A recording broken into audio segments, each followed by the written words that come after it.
everyone. So good to see you, see the smiling faces. The topic is anger, but it's amazing to see so many people coming to today's talk. And I'm really thrilled to introduce today's speaker, Professor Xin Fan from Cambridge University. And he had to deal with a railway strike in the UK and the potential of flooding in New York. Finally, he made it here, but he was not angry at all when I picked him up at the airport.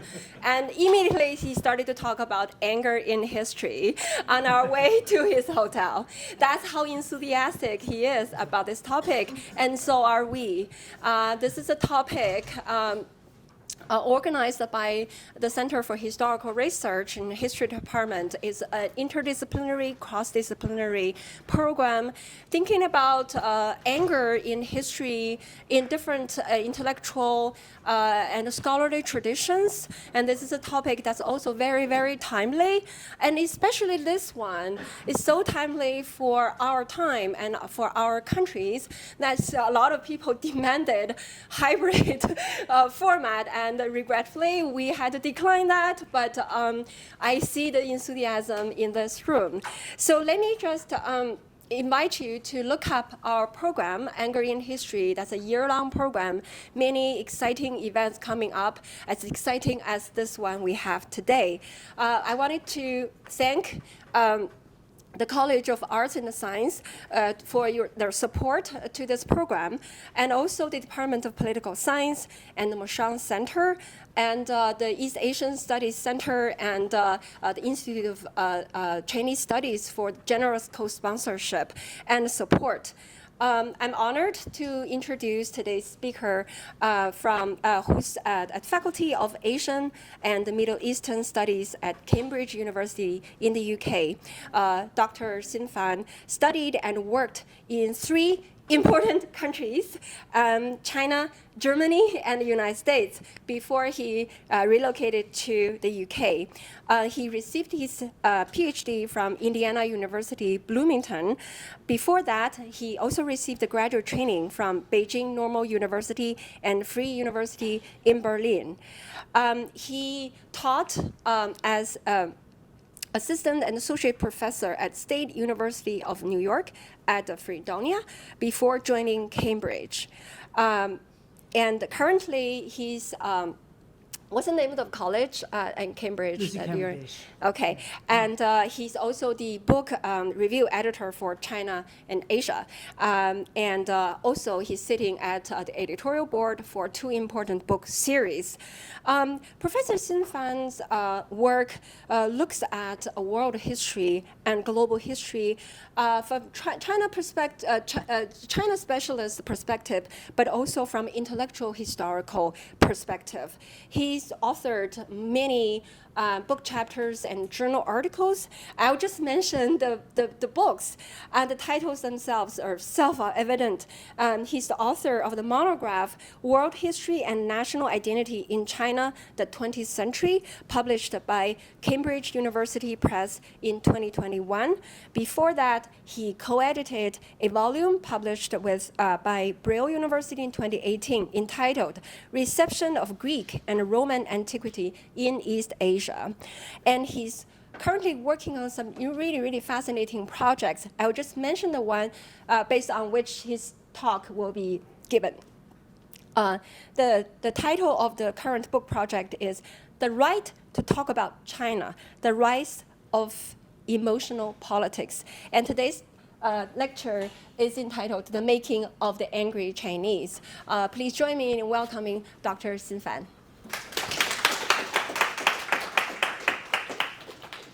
Thank you very much for the kind introduction from Professor Zhang Ying. She's a longtime friend, but also a colleague that I have been looking up to. She's up there, so I've been following her work and learning a lot. So I started with the question of my life. I was born in late 1970s, and I grew up with the sea changes in Chinese society. So basically, I grew up with the opening and the reform in China. And I still remember all the things were happening. For example, I remember the first time I was watching TV. And of course, this is amazing stuff, right? TV, right? It's amazing. And at that time, 4 generations live in the same household because we were so poor, right? We only have a black and a white TV. And TV is so small, it's 9-inch. So in fact, my family actually placed a magnifier in front of the TV so that people can watch it. And it's black and white. And of course, life goes on, right? Things become better and better. And that's the reason we start to see all these amazing things, right? The Japanese animes, Hong Kong TV shows, American movies, right? These are amazing stuff because, this is a world that we could not imagine. This is even beyond our imagination when we're looking at these things. But out of all these things, right, what is most striking to me is actually TV commercials. I'm going to show you, right, this one. This is a TV commercial of American drink mix. It's a beverage. And it was introduced into China in 1986. 1986. I still remember the first time I saw it, and I love it. When I was watching it, I just feel, something is different there. Look at these people. They look like Chinese, right? They look like very much Chinese. But somehow, when I'm looking at their smile, there's something different there. There's something different there. What's the difference? This is me. This is the ancient times in traditional China, right? Even before socialism. This is a guy, right? Look at me. I was smiling. Am I? Yeah? So the thing is, I being perplexed, right? When I'm looking at this. Look at this, right? This is so beautiful. The smile is so beautiful, so flamboyant, right? So contagious. They're so happy. And look at me. It's okay, right? So what's the difference? And this is something I could only figure out when I was in America after 10 years. The difference is, you see, when you guys laugh, when you guys smile, you show your front teeth. We don't do it in China. So this is, of course, it's a thing that I never figured out. Right? When I was little, we were a traditional family household. So my grandma used to teach me, 笑不露齿. You don't show your front teeth when you laugh because it's rude. It is considered rude, right? But of course, here in this country, everybody has to show your teeth when you are smiling because this is how happy you are. This is how happy you are. That's it, right? So, so today, I have been in America for a while, so I started to learn how to smile. Right? I do that all the time. My son does it, my friends do it, and this is how you do it, right? But the question here is if history can be written as an individual lived experience, right? And my personal journey basically took me from the East to the West. And it tells a story of feeling cultural difference.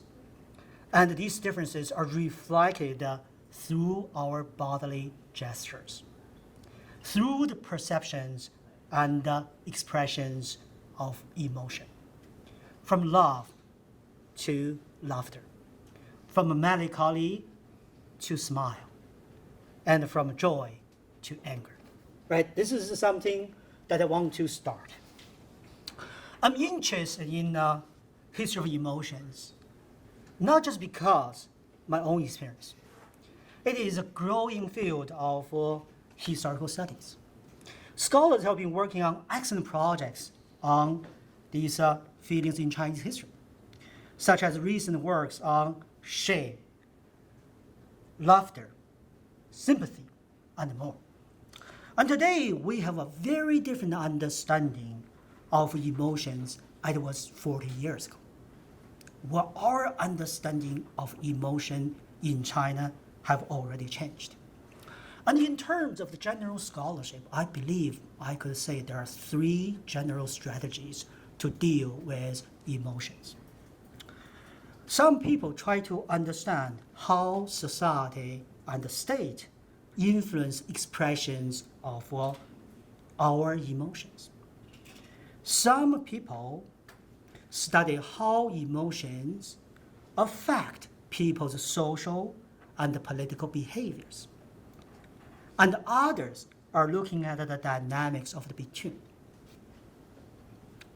As a historian with a strong interest in transnational and global aspect of China studies, I'm trying to find a different approach to emotion studies. And that is, I take emotions from one cultural context to another. In other words, I study emotions, but I want to look at them within transnational and transcultural experiences. Even broader, even bolder, I want to understand some bigger cultural issues. To be more specific, I situate my own experiences of and feelings with these experiences in the context of wider changes, the way in which we make sense of the cultural differences between China and the West.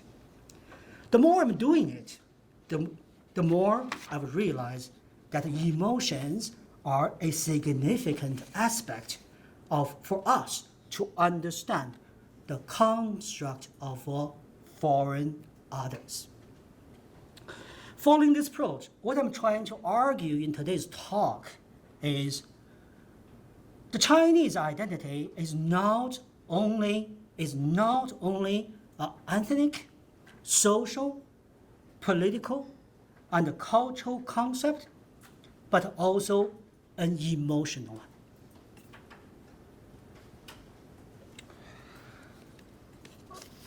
As historians, we base our own research on works by others. By studying the existing literature on the topic, here I would like to talk about the 3 aspects of, that are related to the making of the emotional image of the Chinese in the cultural discourse in the West. So 3 things. First, historically, the vast distance in space between the Far East and the Far West is not only a gap in geography, but also one in emotions and feelings. So this is the first argument. In his stimulating book, The Hypothetical Mandarin, the author Eric Hayot introduces a bizarre thesis long existed in Western cultural discourse of sympathy. In 1790, Adam Smith, I think we all know this guy, right? Adam Smith, in his revised version of the theory of moral sentiments, asked, how would a European react if the great empire of China were destroyed by an earthquake? Smith speculated that the European might first start with shock. Oh my God, all people in China died. And then calculate its effect on the commerce of Europe. But he would eventually return to his normal life because China, as a foreign country, was too far away. The hypothetical question was further developed by the 19th century. In 1835, the French writer Balzac, I think some people still reading Balzac, right? Balzac reasons a similar question, but in a more direct way. Well, that is, what if what if one could have a old Chinese Mandarin's wealth? We could have his wealth. And by killing him only by exerting our will. So I blink my eye, that guy died, and I have all his money. Would you do it? Would you do it? Would ordinary people in Europe do it? From Adam Smith to Balzac, this hypothetical question of killing a Mandarin became a well-developed mental exercise for European thinkers to discuss the question of a moral distance. I'm sure you have your own choice. I will not discuss it. So the point here is the idea China was so irrelevant, so far away. And then we could have that conversation. So this is the first point. And second point, the cultural distance, the cultural difference transformed from a lack of empathy for a distant foreign land into a racial stereotype towards Chinese emotions among the scholarly communities into the 20th century. This is the second point, right? With the rise of racism, many in North America and Western Europe believed that the Chinese were biologically different from the Europeans. Therefore, neither was it necessary to extend European sympathy to the Chinese due to the distance, nor the Chinese themselves would have emotions as the way in which the Europeans did due to their race.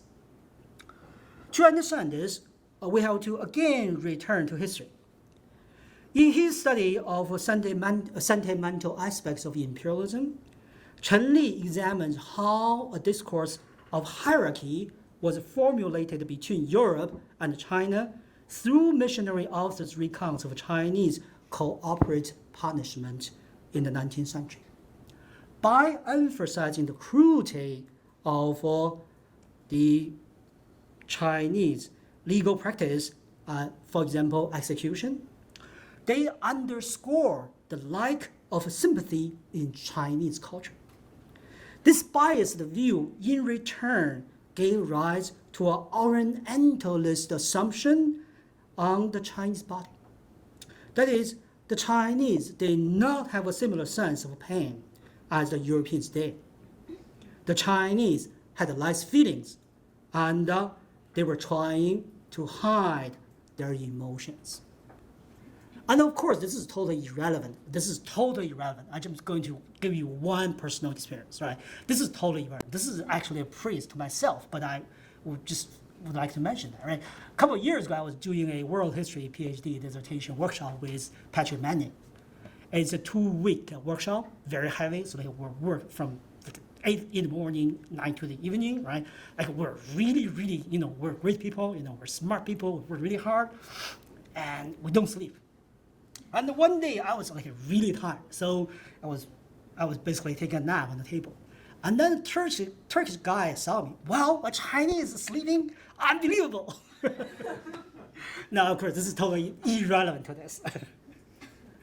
Well, going back to what I'm talking about, right? Well, perhaps they cry at home. The Chinese cry at home, but the Chinese emotions have no social consequences. This is how many Westerns believed. Such a view was best captured by Solomith Heinz Potter. Am I pronouncing the name okay, right? Solomith Heinz Potter's study in the 1980s.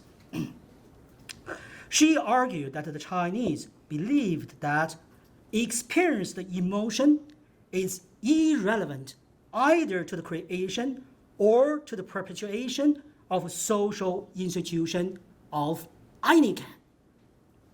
Emotions might be a private matter, but she further asserted emotional experiences has no formal social consequences in Chinese society. And this is very troubling.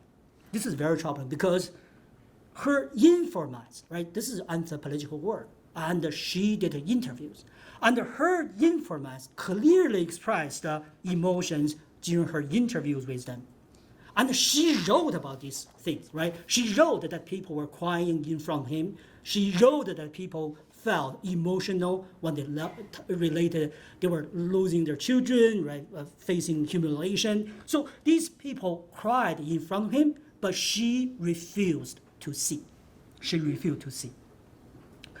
And she dismissed them all too easily, saying the behavior of these villagers, the interviewees, right? The villagers who show their strong feelings is consistent with the idea that the expression of most feelings is not significant and will have no social consequences, whatever. Right? The Chinese are hiding their feelings and they're doing it. So constrained by the belief in the Chinese lack of emotions, she denied that the villagers had any agency in expressing feelings and emotions. And I'm going to bring you to the next point. Third, because of such a stereotype, in American portrayal of the Chinese people, they often lack emotions. As people in the West are paying little effort to Chinese emotions, they're having a hard time to make sense of a particular one. Guess that what that is? The anger.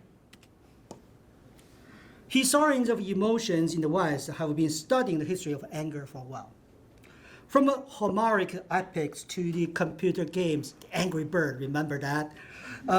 Anger has been deeply rooted in European culture and beyond. For example, Barbara Rosenwein, in her Anger, the Conflicted History of Emotion, complicates our assumption that we're pretty sure we can recognize anger in ourselves, in others as well.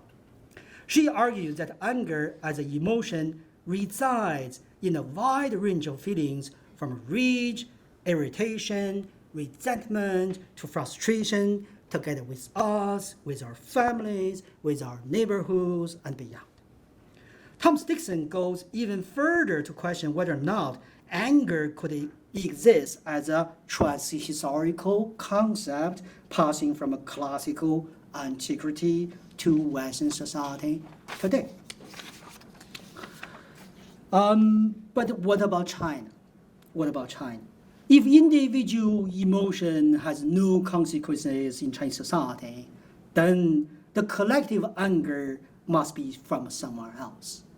Think about the connection, right? If individuals don't have agency, if they cannot, they're hiding their emotions, then when you see emotion in China, when you see anger in China, what's that? Where's this from? The answer is very clear for people who have such view. They must come from the state. They must come from the government.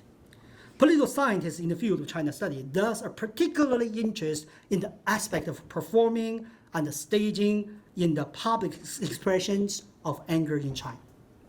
And this is an important point, right? They believe that the Chinese anger is often a state project by engineering emotions to achieve certain political agendas.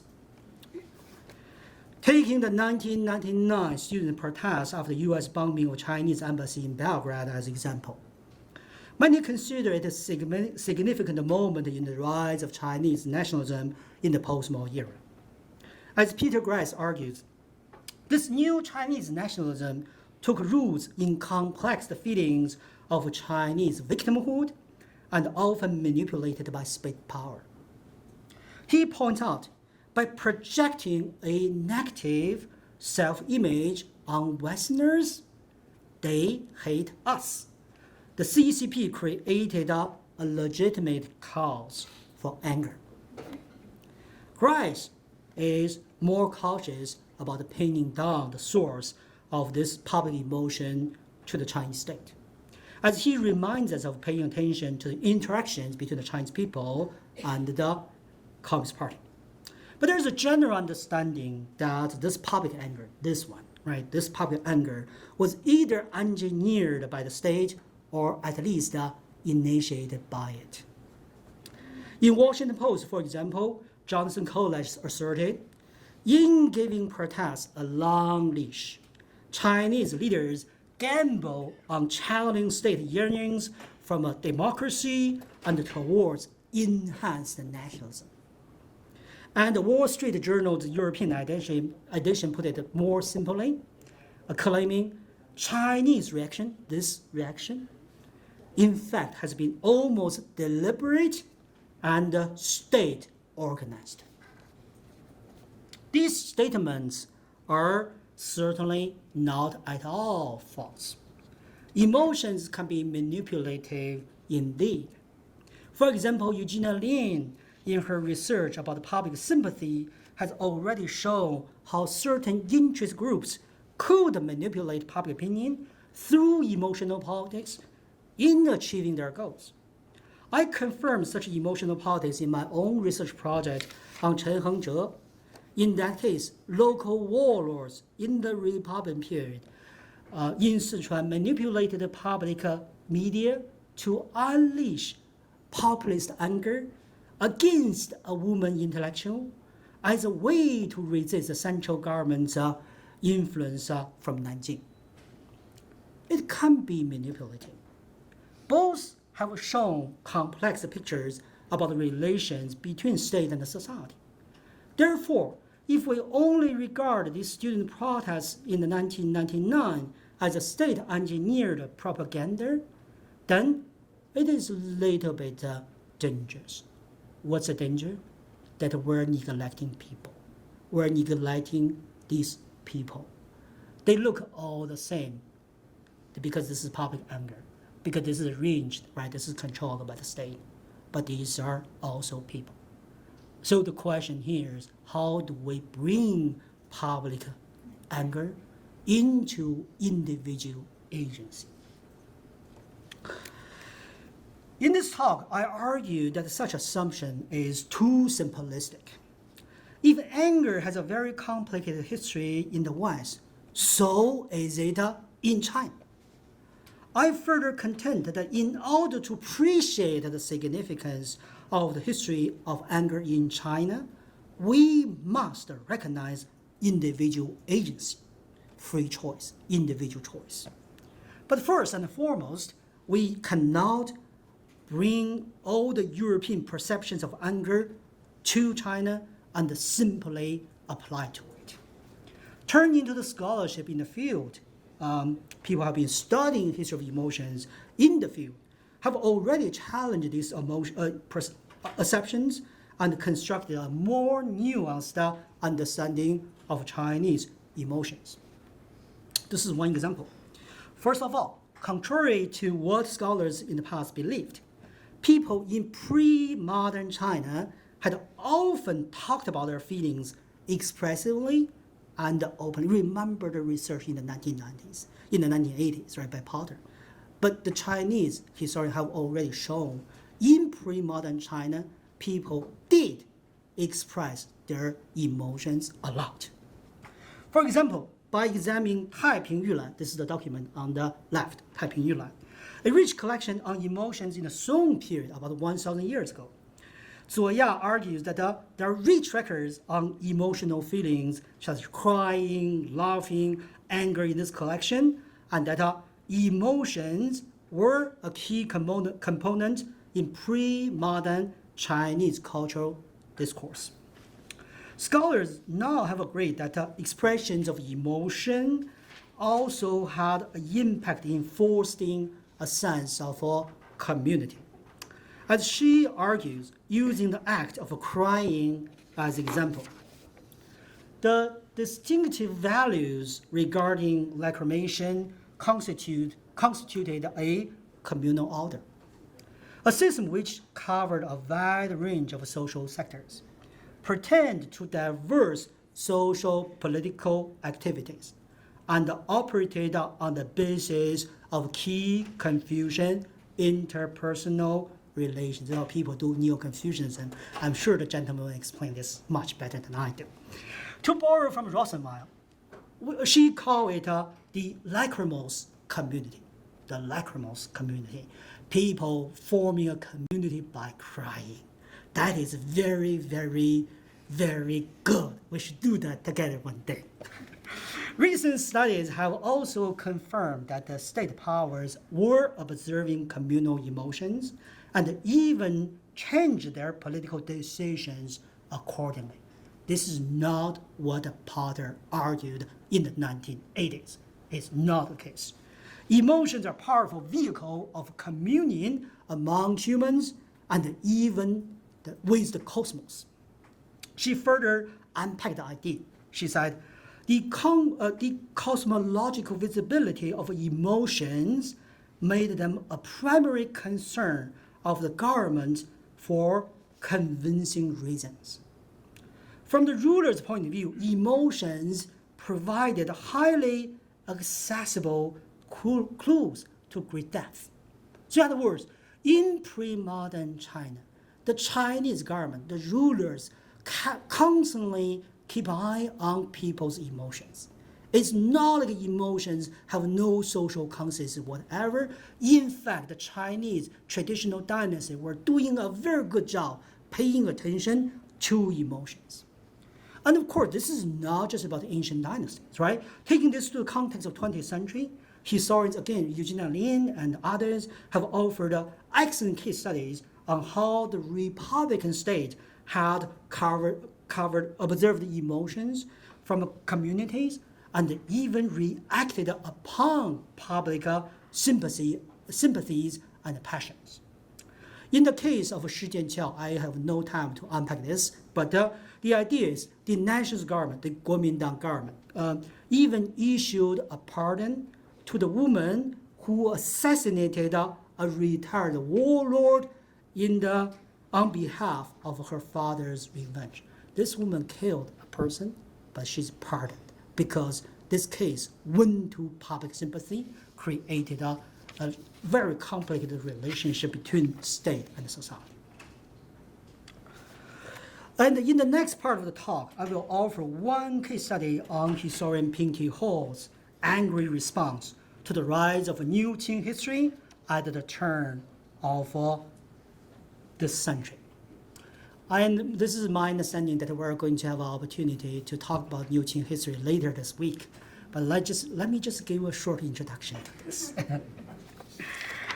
So first of all, who is Pinky Hall? The Chinese name is He Bingdi. So I don't know how to pronounce his name here. Maybe Pinky Hall, right? Hall is the last name. It's the family name. Pinky Hall was a Chinese-American historian who was famous for his contribution to studies of Chinese social and economic history. Once served as a chair professor at the University of Chicago, he was the first scholar of Asian descent to be elected president of AAS, Association for Asian Studies, the leading scholarly organization for the field. And his studies on upward social mobility in China during the last two dynasties, Ming and Qing, are highly influential, and scholars today, even today, they still cite it. I mean, I don't do it because I do 20th century China. I get excuse. Yet for many people in the wider field of China studies, He is more known for his angry exchange with Evelyn Roski regarding the nature of Qing history. Qing history. For many Americans, I'm not sure if, including you guys, probably not, because you're internationals. You know everything about the world, so you will not. But for many Americans, He's anger is almost bizarre. For he became emotional for an issue seemingly totally irrelevant to the world today. Qing is the last dynasty in China's imperial past, and that dynasty was over 100 years ago. Think about that, right? In this society, do we really care about things ahead? So we would now become very emotional about that. So in the way, Bingdi Ho is a little bit weird, isn't he?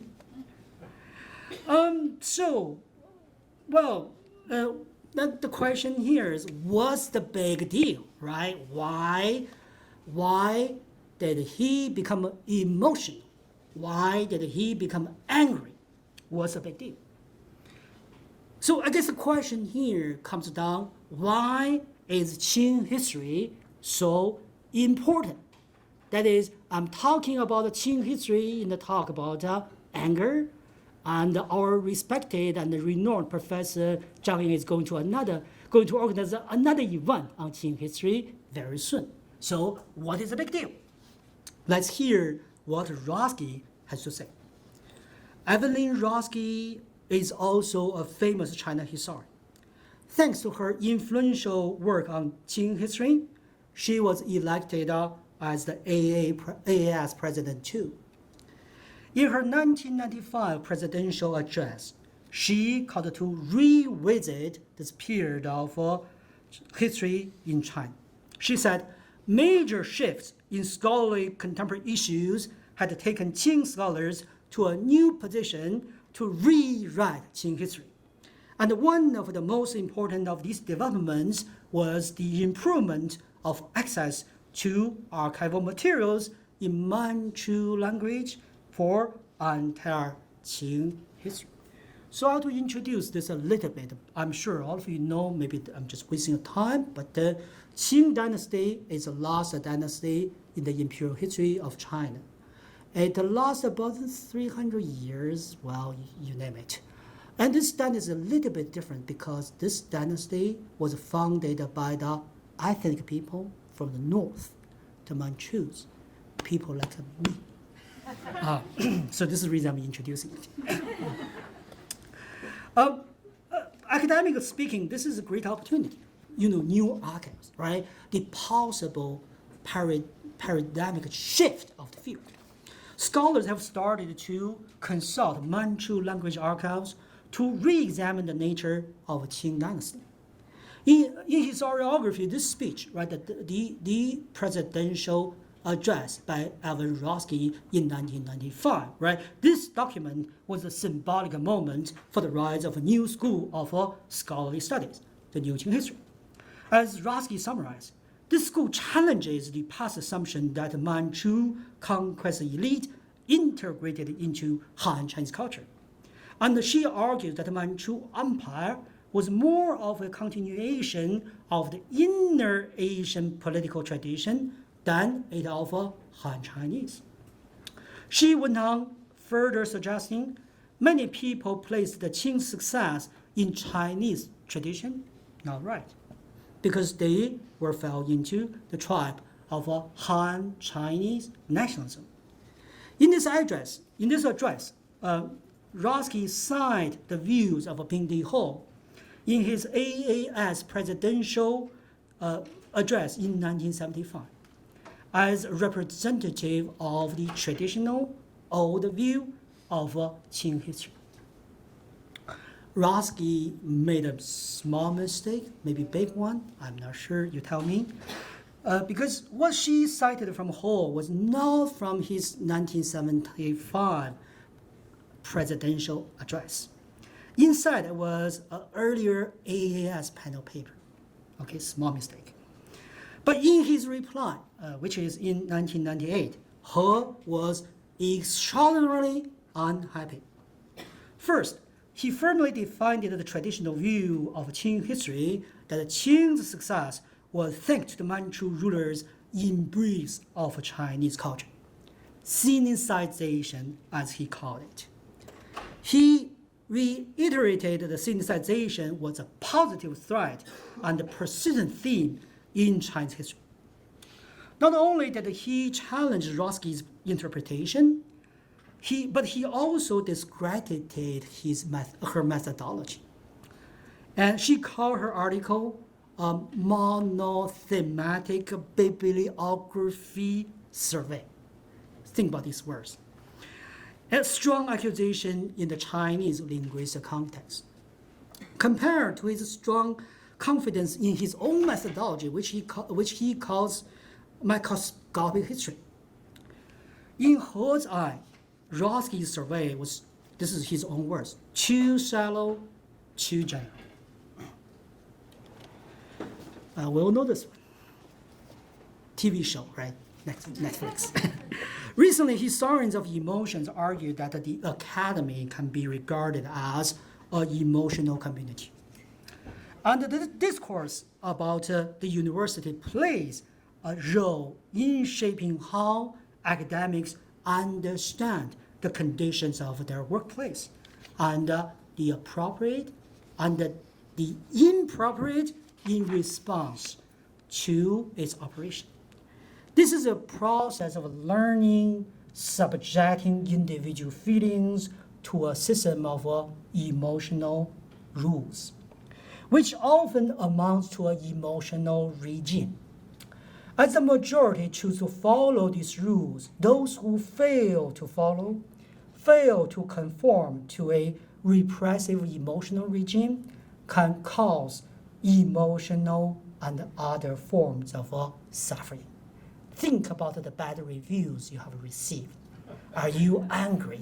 Are you going to make some noise?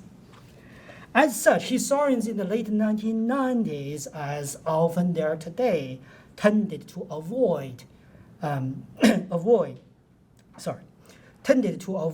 expressing their strong feelings.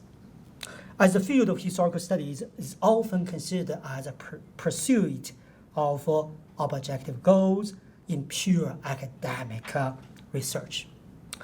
In scholarly exchange like this, one would rarely accuse the other in He's way. This is not usual. This is actually a big deal. We don't do this to each other. Well, at least, right, most cases. Especially when he called Roski's method too shallow. It was almost condescending. In this case, He was clearly angry. Scholars of emotions are still debating what defines anger, to be sure. Thomas Dixon, for example, rejects the idea there is a universal and transhistorical understanding of anger based on both linguistic and anthropological evidence. In the field of China studies, scholars have all offered convincing evidence indicating there has been sophisticated discussion on anger in Chinese culture and language.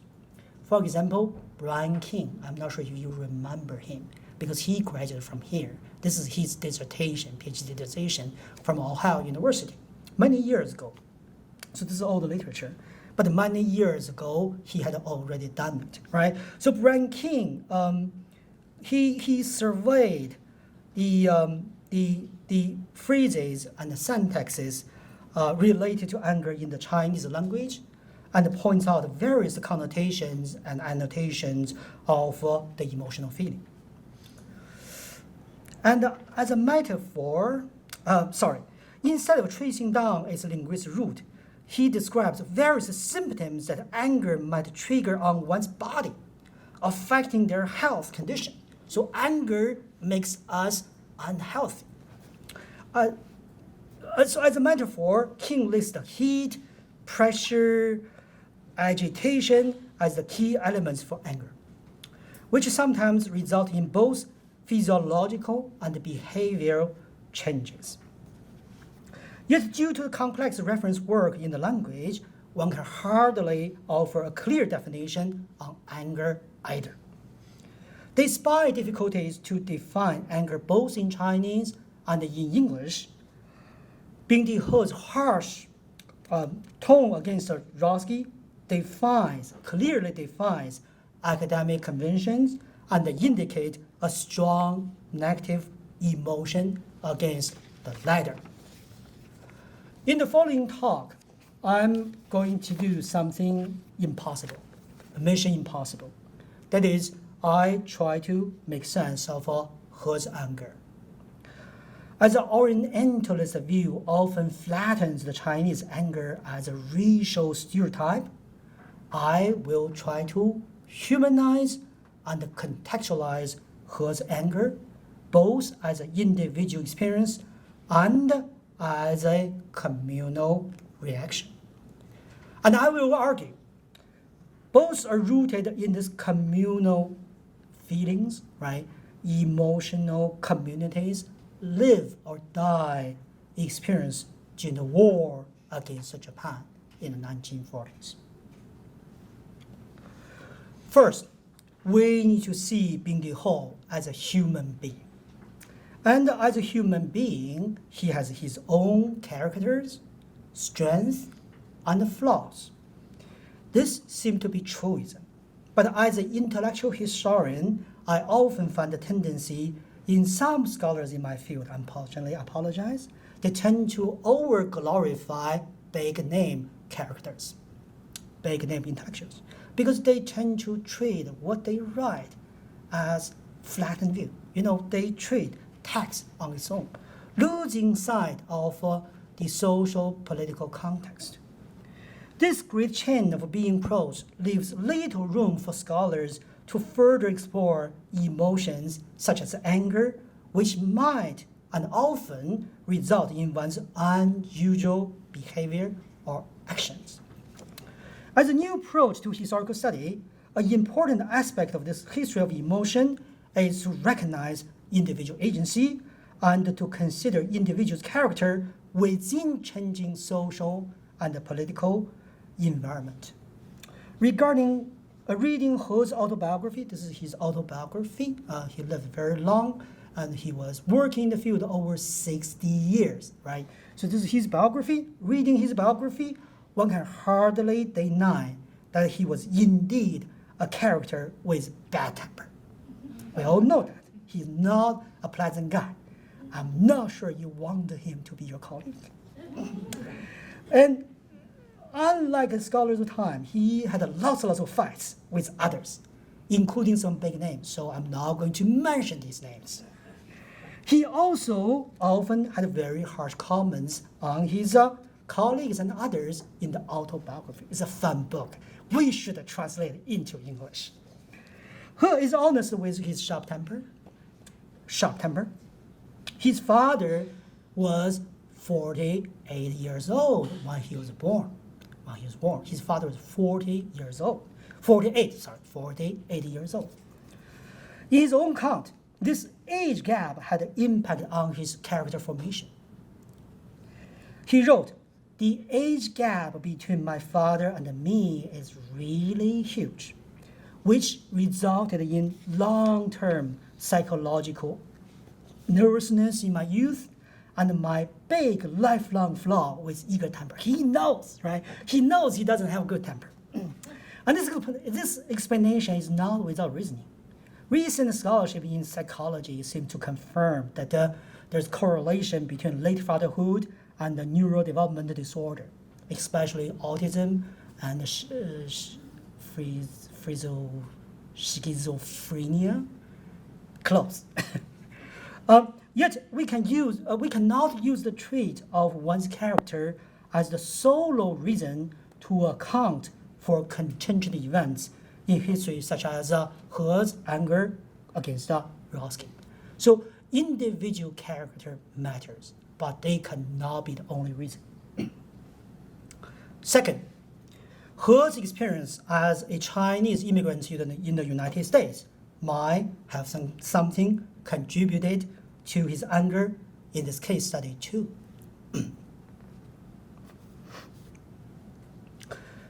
As an individual with a strong pride, Bing-Di He belonged to a new generation of Chinese immigrants in the United States in the post-war era, who relied on their skills and their expertise to obtain H-1B visa, the green card.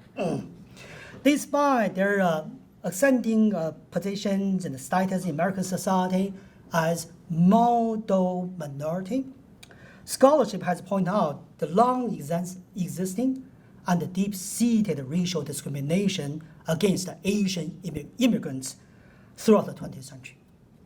He was never open about his racial experiences in this country. It's very interesting. He never talked about it.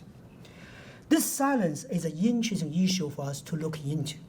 And for one need to think about why what should be written is not written. What should be written, but is not written.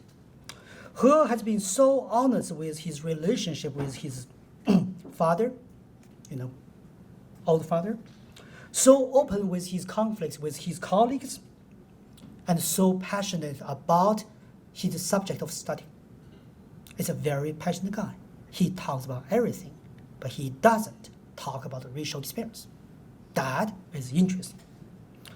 Either way, if we put this in the context, he did experience visa issues when he was doing, his PhD study. He had to find a job in Canada instead of staying in America. Sorry, you don't have H-1B at the time. So there's a visa issue. As an eager-tempered individual, right or wrong, he often directly connected critiques of from American colleagues to attacks on his own cultural identity. Though he never talked about his race in the autobiography or other words, he never talked about them, but sometimes he's way too sensitive. In 1967, for example, he organized a conference at the University of Chicago. During that event, Hurley Craig, a retired professor from the same university, fiercely and unexpectedly, according to his own word, attacked He's paper. He rejected his retired colleague on the spot. Basically, he fought back. And on the way back to the hotel, he told himself, and this is important, right? This is something he told himself, and he remembers this until he died. So he told, if someone challenged me, I must fight back. And this is more important. Otherwise, a Chinese scholar in America can hardly be respected by other people. My emphasis. It's important. When Roski mistook his AAS presidential speech with his panel paper, I'm sure He must have immediately remembered what had happened in that fateful year of 1967 and what he had told himself. For him, these attacks demonstrated a cultural bias of some Western scholars against Chinese. In other words, he considered any attacks on himself as part of a concerted plan of some Western scholars to sabotage the cherished value of Chinese culture. In Bing Yiho's case, this personalization of national pride also had a lot to do with his traumatic memory of the Sino-Japanese War. Studies in history and developmental psychology had suggested that the age from the late teens to the 20s is a critical period in forming one's personal traits. Psychology a little bit. In the 1930s, 1934, at the age of 17, he attended Tsinghua University in Beijing. At the time, the Japanese imperialists had conquered Manchuria. And in order to legitimize this imperial expansion, a group of Japanese scholars had stressed the distinctiveness of Manchu Empire as a historically and geographically separated state in Chinese history. The significant move transformed the Chinese intellectuals' life.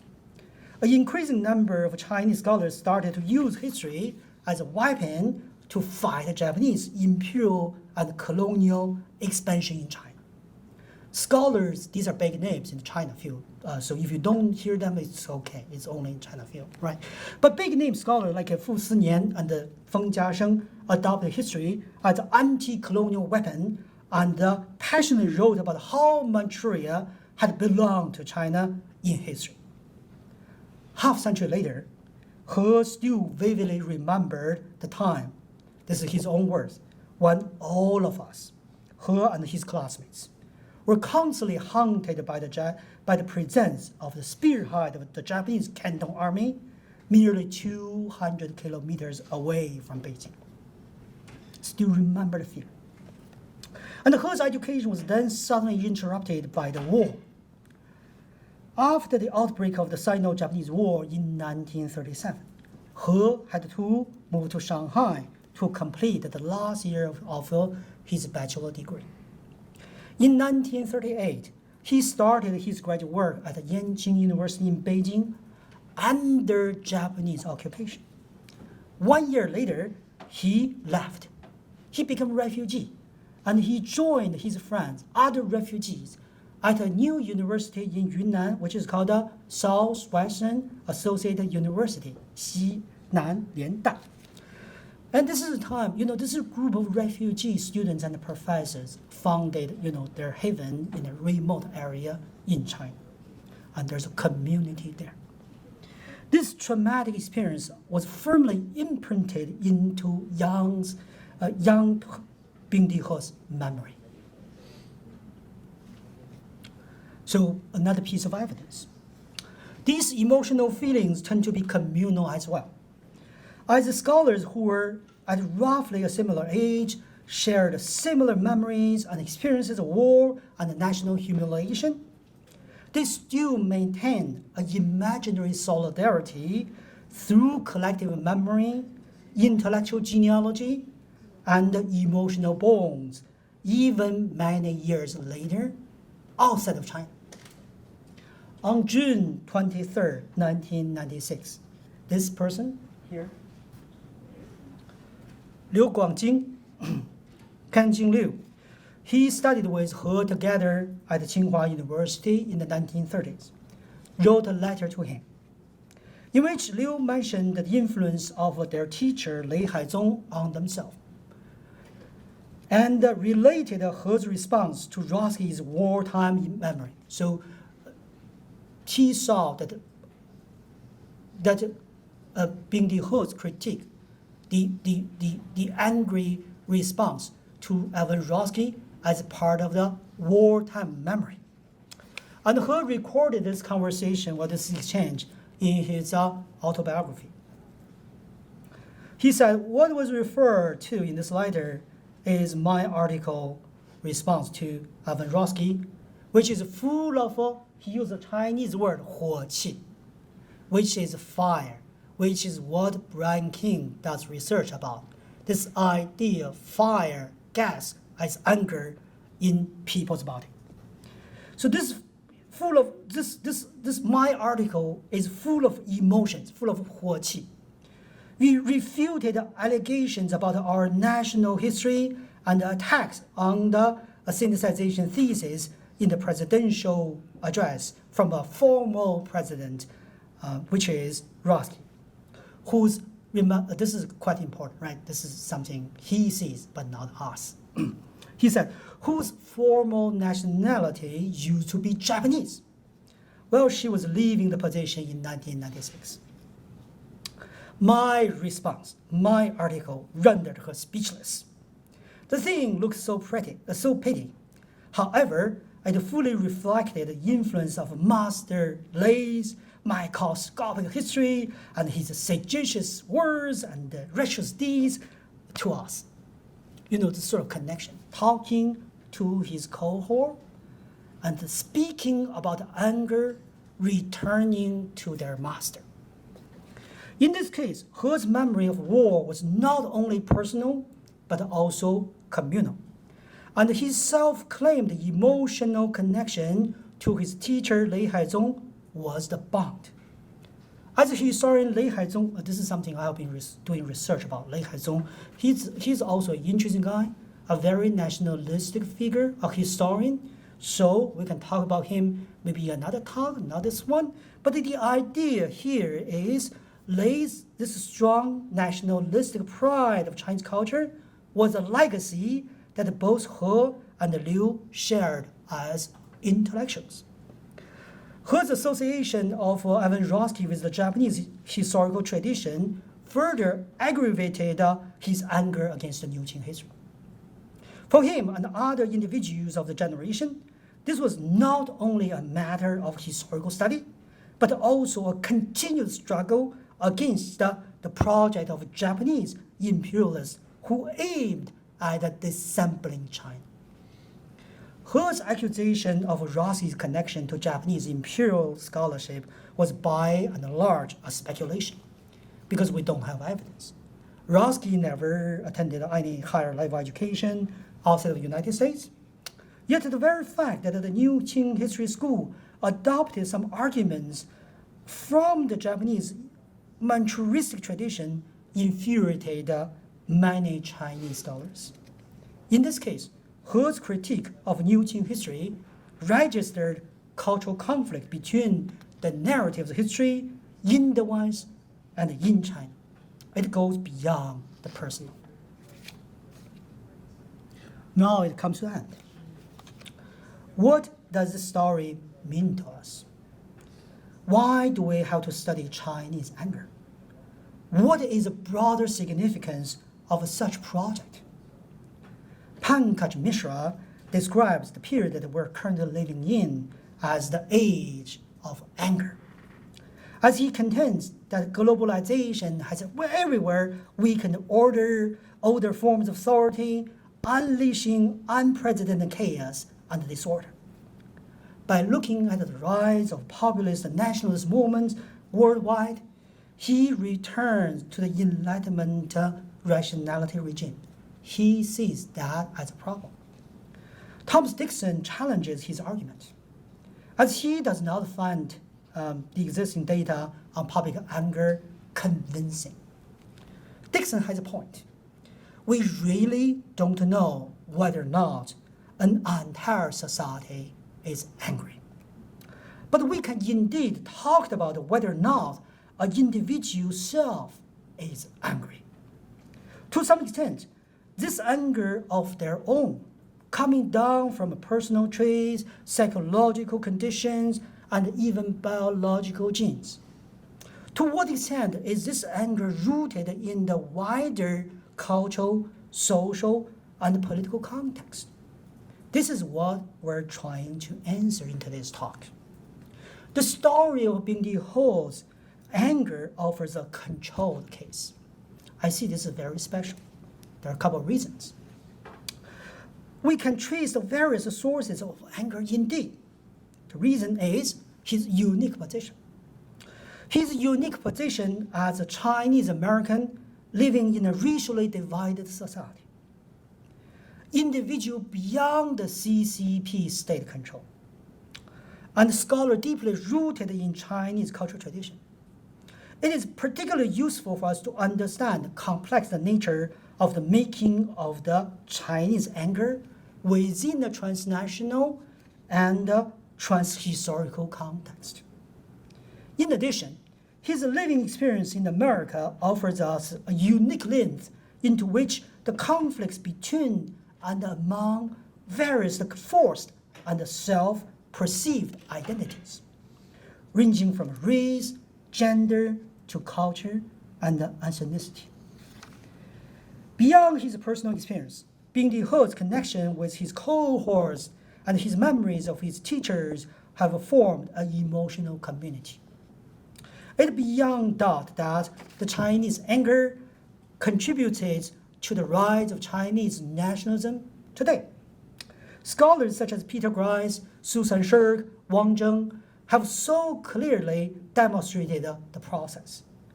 But the case of study on Bingdi He's critique of New Qing history has shown us the cultural memory of the war, the emotional attachment to one's culture, together contributed Chinese educated elites' growing resentment against the Western perspectives on China. Such resentment manifests through and shared within an emotional community. As such, this study tells us Chinese nationalism is not just cultural, political, ethnic, but also emotional. And this is the end of my talk. Thank you very much.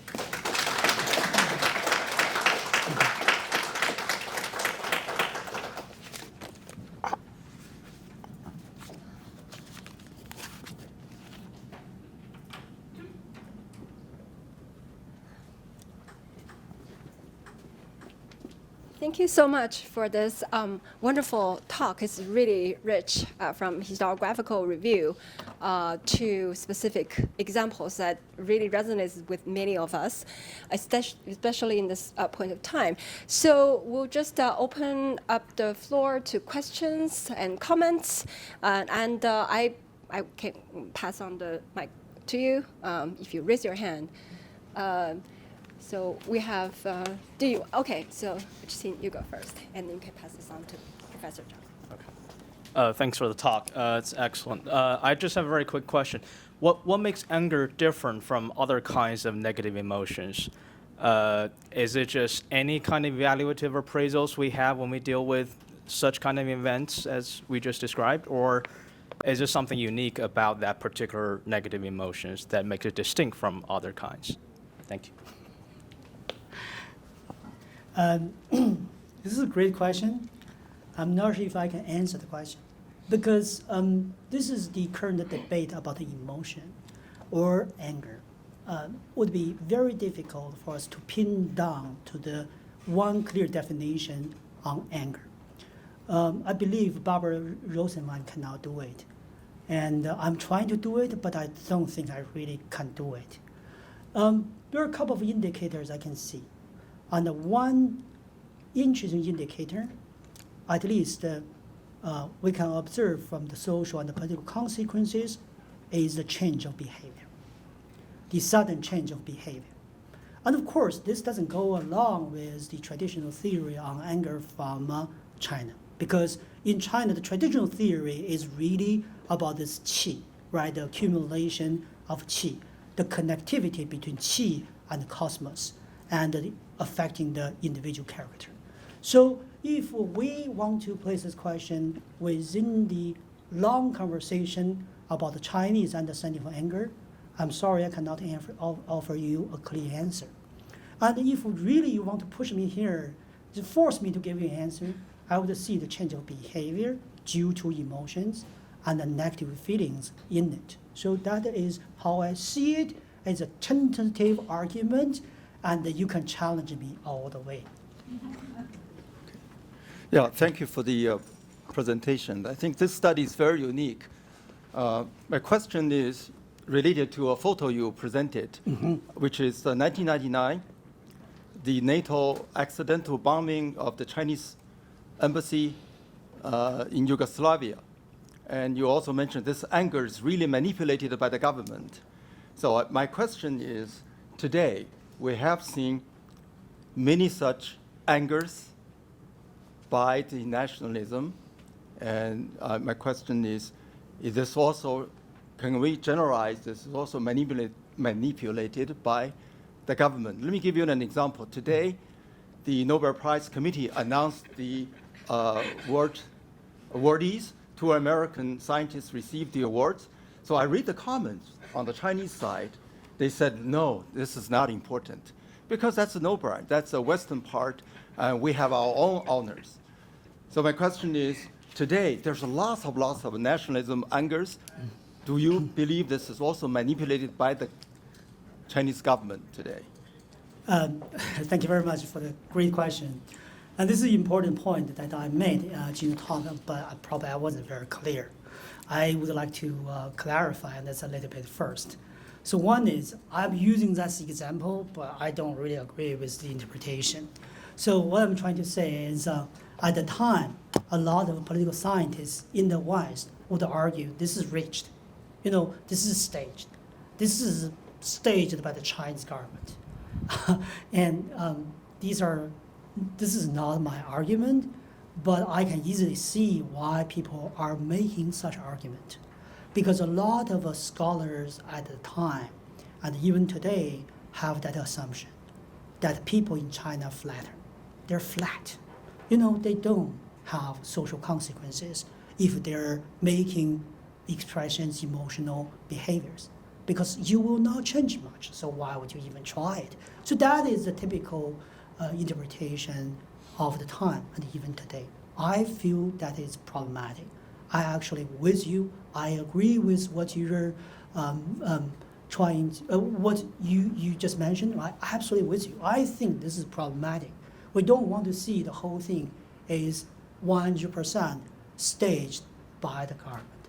It is much more complicated. That's one thing. And the second thing is, I'm a historian, so I'm trying to look at this from a longer point of view. On the one hand, you mentioned today, I'm sorry I can not do today. I'm just not too late about today. I don't even know who won Nobel Prize. I'm sorry, I only know things happened 100 years ago, right? But well, the point is, in my case study, I can clearly see a case like this, right? So in 1934, a Chinese intellectual, Chen Hongzhe, a woman intellectual, visited Sichuan, and she published a few articles criticizing the local social ills, right? The problems in local society, especially gender inequality, things like that, right?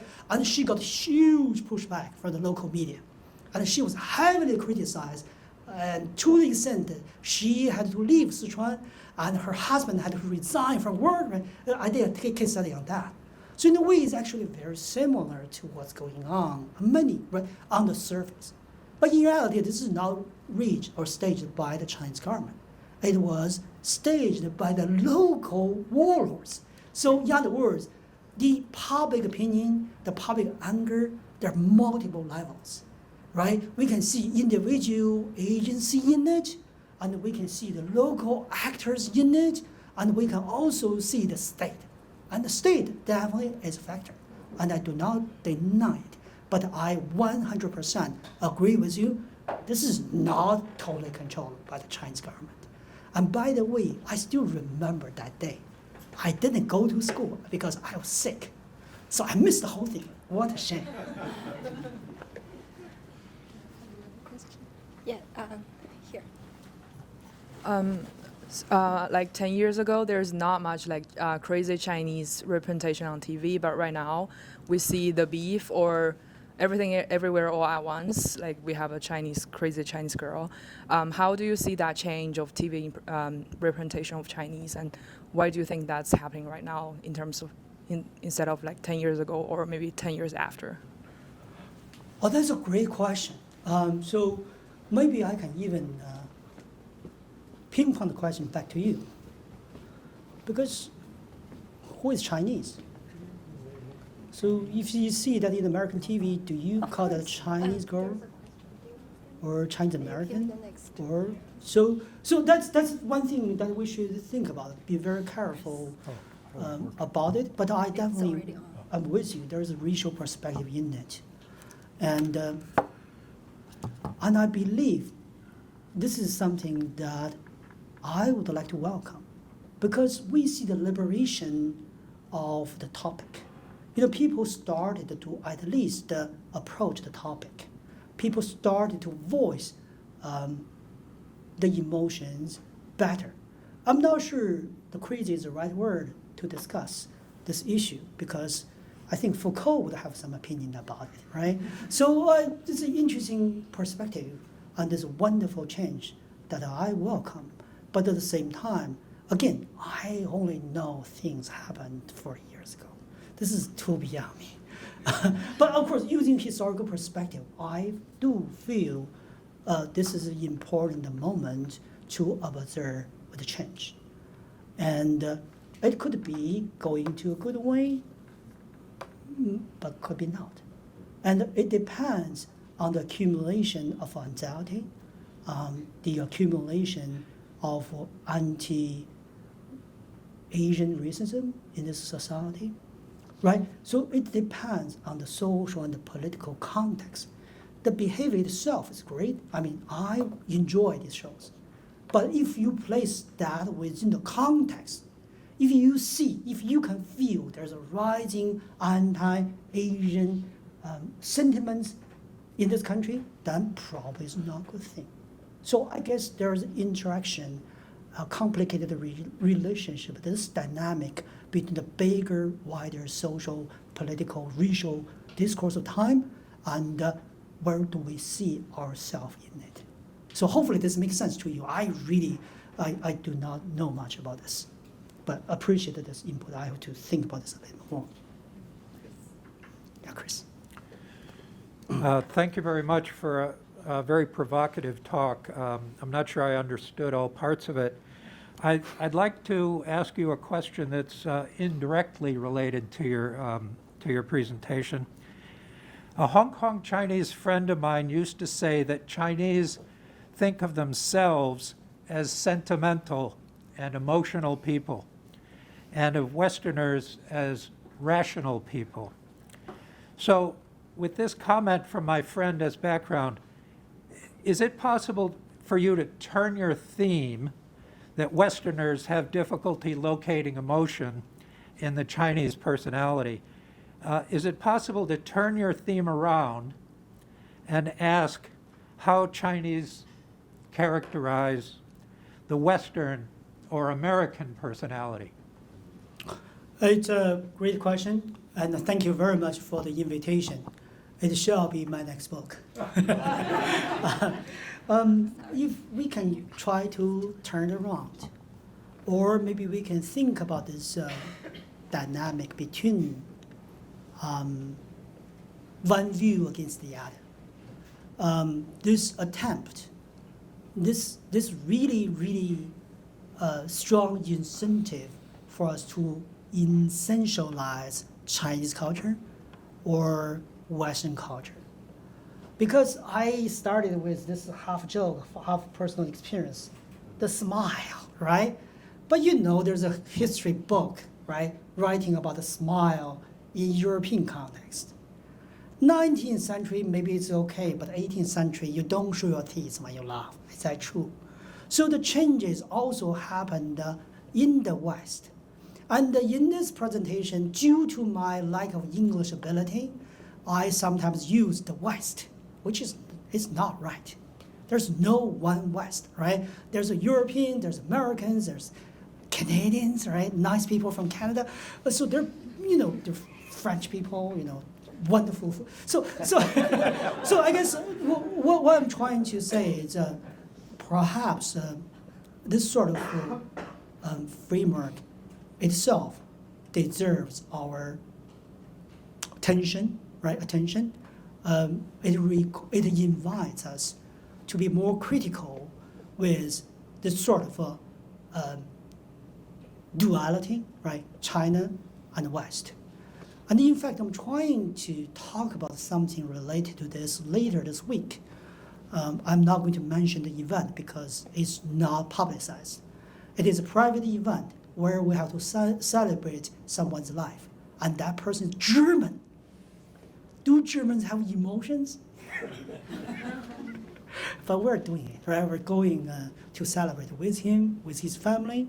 So I guess as historians, we are unfortunately have to deal with these bigger structures, narratives, frameworks. But these are only tools of convenience, and we have to be constantly careful, right, with these major tools. And the Chinese, some of them are emotional, some of them are not, right? And some of them are really cool, and sometimes they're funny.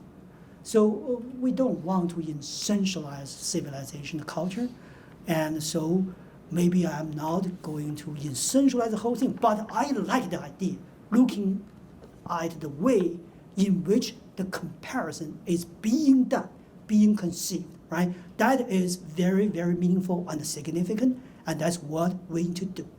And this is the reason I'm trying to look at Bing Di He or He Bing Di from this transnational experience. He's not in this one culture. He's beyond the culture. But he's also in the culture. And he also in between the culture. And that makes the case interesting. And that at least is what I feel. Hopefully this makes sense. Well, the reason that I asked the question is because of the way your presentation ended with the discussion of He Bing Di. Mm-hmm.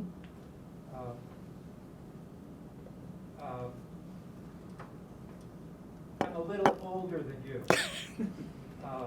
I cannot see it.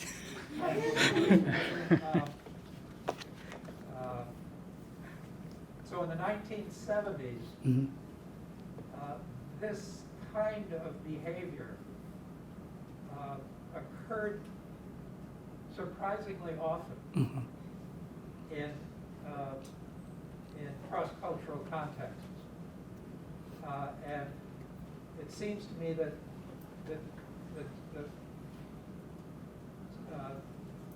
sentimental and emotional fits this situation Mm-hmm. surprisingly well. Okay.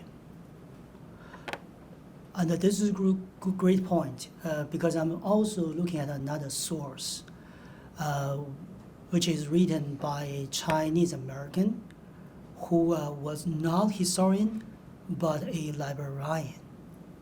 And he was in charge of an academic library, and he published his autobiography, and guess what's the title?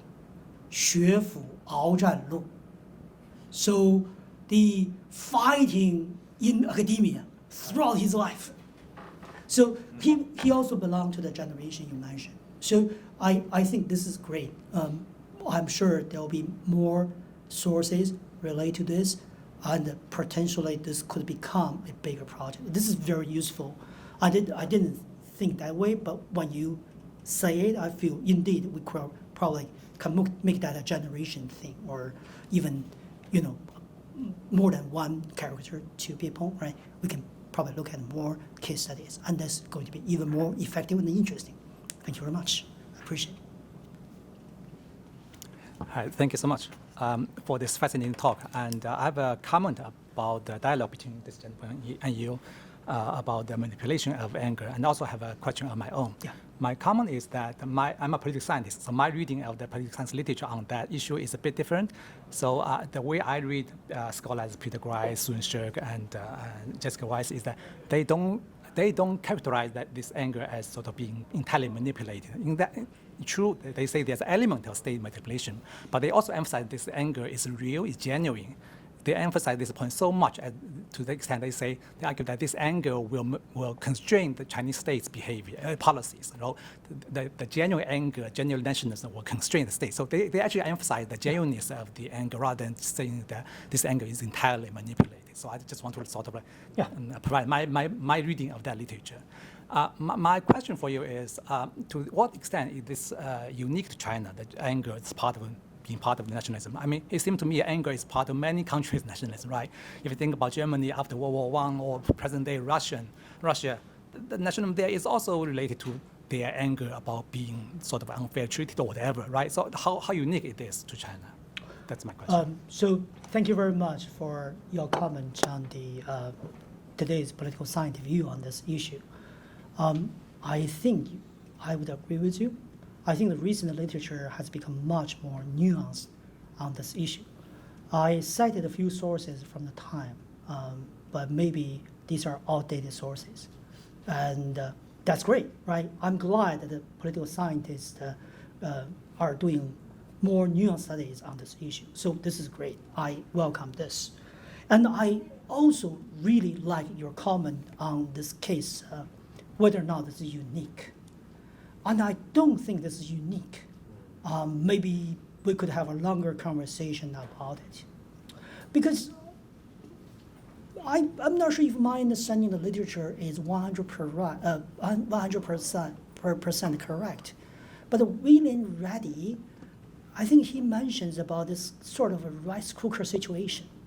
In the society, there's accumulation of anxiety, sentiments, anger, what will happen in the future, or what is happening now. So this is exactly what, what's the name of this guy? Mishra, The Age of Anger, what he's trying to argue. That is, the Enlightenment project created this rationality regime. It marginalized all these sentiments, pushed them around, push them away. But the question is, what happens after the accumulation of anxiety, anger, and resentments? And I tend to cook. I'm not a very good cook, but I try. And there's high pressure cooker, you got that, right? I have that at home. High pressure cooker when I was little in China is dangerous. Potentially, it could be a bomb. Sometimes you should, boom, a house is destroyed with all the delicious food in it, right? But the thing is, what happens to the neglected sentiments? What is the story after the history of emotions is an interesting topic. And of course, to apply to this case is what is the after history of the history of anger? And of course, look at today, who isn't angry, right? I very kind that Professor Zhang mentioned that I traveled around the world. I was trying to look for a golden place, the ideal world I want to live for the rest of my life, right? I was in China, I was in Germany, I was in the United States, I'm in the UK, on the way flying to the United States, there was a strike in the UK. I couldn't take any train. And on the way going back, again, there will be another strike. And in fact, this year, all the students from Cambridge, they graduated without any marks because the teachers are on the strike. So that is not a perfect world. I guess the question is, what's happening, right? Why are there people voting for that candidate? The name I don't really want to mention. I haven't mentioned his name for a few years because I'm in the UK, right? So, but why are people voting for him? There must be reason for that, right? And I think probably this is a time for us to think about the after history of the history of anger. It has become reality. Sentiments has been turned into reality. And that's the reason I'm feeling this project is relevant, I hope so, to other people's project. Thank you. So my question sort of falls on that in terms of the uniqueness of not just nationalism, but the relationship between nationalism and anger. So is there something about that relationship that's unique and that makes anger such a powerful political tool versus other types of emotions, such as maybe positive emotions like inspiration or happiness? What is it about anger and nationalism that create this as a political tool? And that's a great question, because my last book is called World History and the National Identity. Because I put national identity on the title, so sometimes I was mistakenly regarded as authority on Chinese nationalism. I always received the interview requests. I was invited to a think tank in India, and all the retired colonels, senior officials were there, ready to ask me about questions related to Chinese nationalism.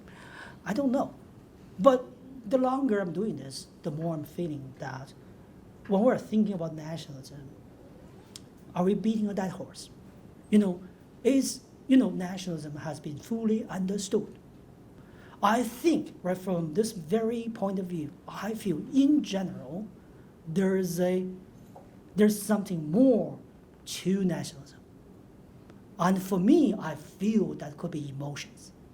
And that's the reason after world history and the national identity, I'm moving to the stage of ready to study emotional politics. So in a way, I think this is a very good reminder. I thank you for that, because now I can see the connection even clearer, right? So it is an important aspect by which perhaps we can try to make sense of nationalism again within the context of emotions, negative feelings, anger perhaps. Yeah, but thanks a lot. Here's a question in the back. Yeah. Can you speak up, please? Yes. Professor, can I ask you a question? Like, is the education of this Chinese young generation also form their kind of the way they present anger? Because from my personal perspective, like in the process of my grow up, our education lack of the meaning for us, for the living, for the death, and for the sex. That's kind of make us hard to present our emotion to others. So it's like our pressure was stacking and holding in our heart, and we cannot release it. That's kind of also form some kind of bizarre way for Chinese to release their pressure in the way of anger. And also, like in the book, they teach us to see the Western culture as enemy. Mm-hmm. That's also like make a lot of Chinese people in my age think that we need to hold a negative perspective about Western culture. Mm-hmm. So if our Chinese like living in the other kind of culture, like in Singapore, in Malaysia, in US, if they're growing up in a different education environment, will they kind of have like a different way to express their anger? This is a great question. I think I never really looked into this, but I think there's potential one could do something about it. The sentimental education. It sounds very familiar, going back to 19th century already, or 18th century, right? These sentiments of education. What's happening in China today? Indeed, could be. But again, as a historian, I think I'm sympathetic with the end result of the Chinese education is problematic. And maybe we have to rethink about the narrative of how history is being perceived in China. And to be honest, I'm also feeling very angry. And that's the reason I'm writing a new book on global history in China. For that book, I really want to criticize this rise, this view of the narrative of great nations. That narrative drives China into a very dangerous road. So I want to do something about it. But I think overall, because I'm not an expert on the Chinese education system in contemporary period, I don't have much to say, and I'm afraid I cannot say too much. But I think this makes sense to me, right? Makes sense. There's potential, there's something there. And maybe you can do something about it. You can teach us about this issue later, right? But thanks, yeah. So, in order, Julia and Barry, and then we'll have to wrap up. Sorry. Okay. Thank you for your talk. I have a question. Often you will hear the phrase that some action taken by a foreign entity has offended the feelings or hurt the feelings of the Chinese people. And it didn't come up in your talk, but as I look at this picture, the anger you're talking about, almost all the cases that you brought up is anger caused by something a foreigner did to China, but either misunderstood or bombed or whatever. But you also talk about the accumulation of anxieties and resentments that then can explode into anger. So this is not about foreign people. This is about an other, right? Like January 6th is about others, but it's about politics within the United States. So I wonder, is there a connection in your theorization of anger, the Chinese anger you're talking about, and sort of internal anxieties and resentments that are, I don't know, somehow channeled through different avenues of what you can be angry at? Thank you. Yeah, this is a great question. I think this question totally makes sense. And I think in the long run, I need another chapter, right? Looking into what's happening within Chinese society. And I just mentioned that I'm working on this chapter on the female intellectual, Chen Hongzhe, whose visit to Sichuan. And that is very clear. That is the tension between the local and the central government. The tension between women and men, the gender regime. And also this sort of self-perceived modernizer and the defender of Chinese civilization. So within the framework of China, there's much we can talk about for sure. And there's also the accumulation of negative feelings, so much so that it could silence people. And the right to talk about China, as Professor Zhang mentions, introduces in the beginning, is the book project I'm doing. And in that book project, I really am trying to look into the multiple dimensions, not just transnational, but transnational is an important dimension. I'm trying to place China within the global context, and therefore, it should be here, it should be there, right? This global dimension. But at the same time, I'm not rejecting the identity of a Chinese historian or China historian. And looking into that, clearly what you mentioned is happening in China. Not just in China, but also it's happening here, in the UK as well. Absolutely, you're right. And another project I will do, but maybe due to the sake of time today, yeah, we'll stop here. We'll have one final question. Yes, I'd like to say something personal about knowing P.T. He himself, He Bingdi. A lot of us were in smaller colleges. I was at Denison near here. Yeah. Got national endowment for the humanities grants to go study with him at the University of Chicago. And I guess there were 15 of us from smaller colleges, and we were stunned by how a man could stand up for a whole summer and give themes throughout traditional Chinese history without a single note. And he had an enormous number of statistics and so on.